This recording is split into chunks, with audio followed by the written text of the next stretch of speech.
Oke, halo teman-teman semua. Jadi pada video kali ini saya ingin mempromosikan penelitian saya, juga memperkenalkan ke teman-teman praktikan semua bahwa saya di sini meneliti tentang komunitas bakteri denitrifikasi dan nitrifikasi pada sedimen lamun di Pulau Pramuka. Mau lihat prosesnya? Mari saya tunjukkan. Mari mengenal lamun. Lamun sebagai bagian ekosistem pesisir, merupakan satu-satunya tumbuhan berbunga yang mampu hidup terendam di air laut. Peran penting ekosistem lamun adalah sumber produktivitas primer dan habitat bagi biota asosiatif, tempat memijah, tempat tumbuh besar, dan tempat mencari makan. Lamun berperan dalam siklus karbon di laut. Ekosistem lamun dengan struktur vegetasi yang rapat, memiliki kelimpahan dan keragaman spesies biota asosiatif yang lebih tinggi. Ekosistem lamun di daerah tropis mempunyai produktivitas yang tinggi. Namun, kandungan zat haranya rendah dalam air permukaan dan cukup tinggi dalam air pori sedimen. Sedimen merupakan tempat sumber utama untuk mendapatkan nutrisi, karena sedimen mengandung kadar nutrisi baik hara makro maupun mikro yang lebih tinggi, sementara air permukaan umumnya mempunyai kadar nutrisi yang rendah. Lamun memperoleh nutrien melalui dua jaringan tubuhnya, yaitu melalui akar dan daun.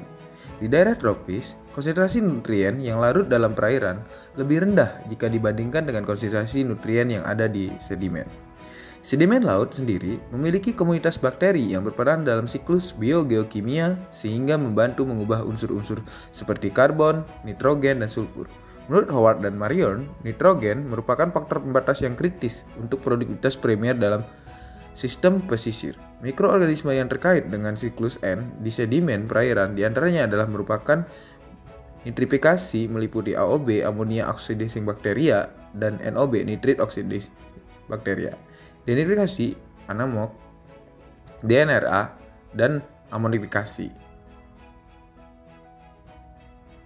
Saya tertarik mengambil topik penelitian ini karena tertarik akan proses nitrifikasi dan denitrifikasi di daerah lingkungan pertumbuhan lamun, serta apakah ada pengaruh dari mikroorganisme dalam proses ini. Nah, tadi merupakan latar belakang mengapa saya mengambil penelitian ini. Adapun beberapa metode yang saya gunakan. Penasaran kan? Nih, mari kita lihat. Saya akan tunjukkan nih. Ada di sini. Nih. Adapun beberapa metode yang saya gunakan, yaitu isolasi bakteri menggunakan media spesifik, nitrifikasi dan denitrifikasi berdasarkan Prodina 1972. Ada perlakuan inkubasi dari setiap parameter selama total 2 minggu pada media cair. Setelah itu, suspensi kultur bakteri yang positif diinokulasi ke cawan atau media padat dengan menggunakan pengenceran 10 pangkat min 3, 10 pangkat min 5, dan juga 10 pangkat min 7. Setelah itu, dilakukan gores kuadran untuk mendapatkan isolat murni.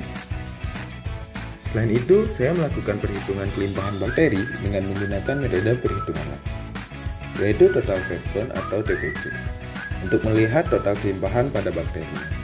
Untuk identifikasi bakteri, saya melakukan beberapa uji, yaitu uji oksidatif fermentatif untuk melihat apakah dia bersifat oksidatif atau fermentatif, uji katalase, uji oksidase, uji motilitas, di mana nanti akan dilihat atau disesuaikan pada tabel Cowan and Steele.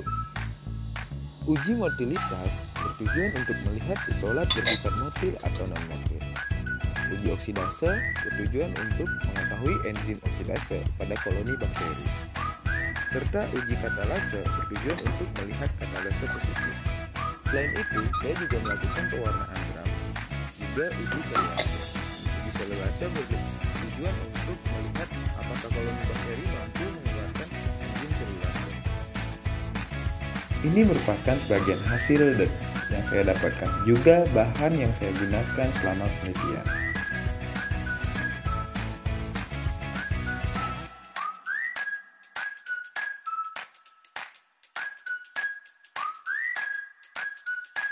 Nah, itu tadi video dari penelitian saya. Jadi, kalau masih ada yang ingin ditanyakan, mari kita diskusikan dan stay tune untuk materi-materi berikutnya. Terima kasih.